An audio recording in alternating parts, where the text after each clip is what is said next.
Est-ce possible de régénérer assez rapidement la biodiversité dans les parcelles agricoles? Rapidement, peut-être pas, mais certaines pratiques sont à conseiller.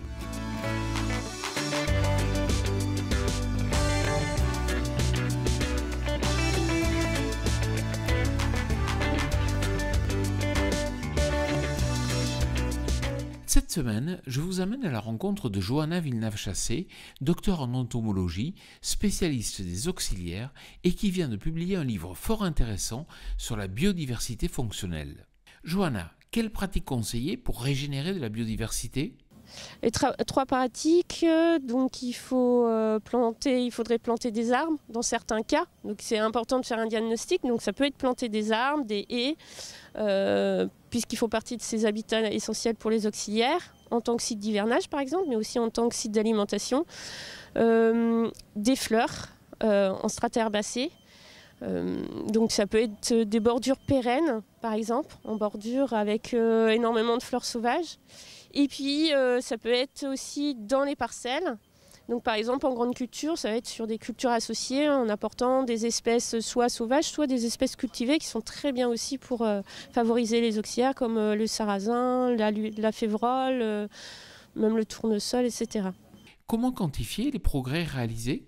Et pour quantifier la biodiversité, il faut faire un diagnostic déjà au départ pour savoir sur quoi on part, à quel niveau de la biodiversité on part. Donc ça peut être tout simple, hein. Des fois un seul passage suffit à ce que je vois. Il y a peut-être du travail à faire, il n'y a peut-être pas assez d'auxiliaires. Et puis discuter avec les agriculteurs s'ils ont beaucoup de problématiques. Oui, on va voir ce qui peut manquer comme auxiliaire. On fait un diagnostic et après on va voir l'évolution en fonction des aménagements. Et on utilise justement des indices de biodiversité, par exemple, avec un protocole bien précis qui est toujours utilisé depuis des années. Alors moi, je utilise celui qui est basé sur le Casaroxymore, qui a été travaillé avec plusieurs instituts, Arvalis, les chambres d'agriculture, l'INRA, etc., pour avoir des protocoles simples de diagnostic de la biodiversité et notamment des auxiliaires. Et après, moi je calcule des indices de biodiversité et ça me permet de comparer avec d'autres parcelles, d'autres systèmes de culture et donc d'évaluer la qualité du site. Et puis voilà, après avec des aménagements, voir comment ça évolue. Mais dans le fond, ne manquons-nous pas de connaissances fondamentales? Des fois, on n'a pas toujours toutes les réponses. C'est-à-dire, on ne sait pas toujours quels sont les auxiliaires, les meilleurs prédateurs. Donc il faut essayer de les retrouver, les rechercher. Et puis, quelles sont leurs plantes qui sont les plus attractives, qui sont les plus intéressantes pour eux.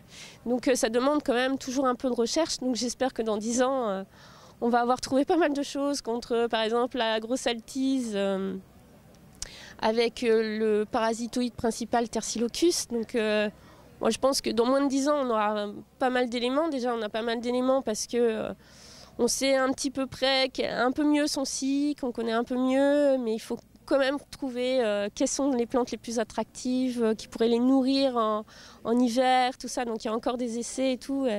Donc il y a toujours des choses à retrouver, à trouver pour, je dirais pas pour remplacer les insecticides, mais pour trouver un autre levier, quoi. Voilà. Merci Johanna. Quant à moi, je vous retrouve la semaine prochaine sur TV Agri pour un nouveau regard porté sur l'agroécologie. Bonne semaine à toutes et à tous.